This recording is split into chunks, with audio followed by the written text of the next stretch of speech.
Hello friends, পাঁচফোড়ন চ্যানেলটিতে তোমাদের অনেক অনেক স্বাগত।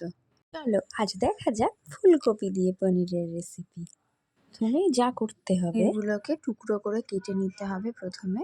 তারপরে একটু ফুলকপি আর আলুকে ভাপিয়ে নিতে হবে জলে। ফুলকপিগুলো ভাপিয়ে নিলে পরে অবশ্যই একটু নুন দিয়ে ভাপিয়ে নিতে হবে। আর সাথে লাগবে 2 চামচ মতো জিরের গুঁড়ো, 1 চামচ ধনের গুঁড়ো আর একটু কাঁচা বাদাম ছিল, সেটা পেস্ট করে নেওয়া হয়েছে। তার সঙ্গে কাঁচা লঙ্কা আর আদা।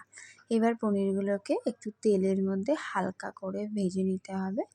তারপরে তেলের মধ্যে একটু গোটা জিরে আর 2টো তেজপাতা দিয়ে তার মধ্যে ফুলকপিগুলোকে দিয়ে দিতে হবে, যেগুলো ভাপিয়ে রাখা আছে। ফুলকপিগুলো দেওয়ার পরে এবার একটু এর মধ্যে অল্প করে নুন আর একটু হলুদ গুঁড়ো দিয়ে এটাকে ভালোভাবে নাড়তে হবে। আর তার সঙ্গে ওই যে ভাপিয়ে রাখা আলুগুলো ছিল সেগুলোকেও ভালো করে দিয়ে একটু ভাজা ভাজা করে নিতে হবে। এখানে ভাজা ভাজা করে নিলে ফুলকপিটা আলুটা দুটোই খেতে খুব সুন্দর লাগে, কারণ না হলে ফুলকপিটা একটু কাঁচা গন্ধ লাগতে পারে।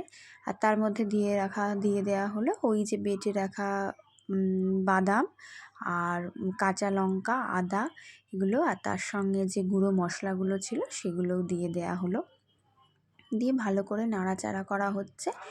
এবার নাড়াচাড়া করার পরে সামান্য একটুখানি এখানে জল দিতে হবে, কারণ না হলে মশলাটা থেকে ঠিক কষানোটা ভালো হবে না।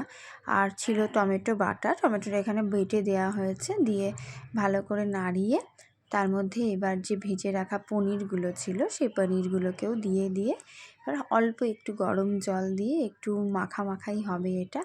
আর মিষ্টিটা তোমরা যে যার স্বাদ মতো দেবে। সব শেষে গরম মশলা দিয়ে এবার গরম গরম পরিবেশন করো কপি পনির। শেষে ইচ্ছে হলে একটু ঘি দিয়ে দিতে পারো, এখানে আমি একটু ঘি দিয়েছি। ভিডিওটা ভালো লাগলে অবশ্যই কিন্তু লাইক, কমেন্ট আর শেয়ার চাই। হালকা ঠান্ডায় গরম ভাতের সঙ্গে দারুণ লাগবে, জাস্ট জমে যাবে এই কপি পনির। অবশ্যই একবার বানিয়ে দেখবে কিন্তু, আর আমাকে কমেন্টে জানাবে কিন্তু।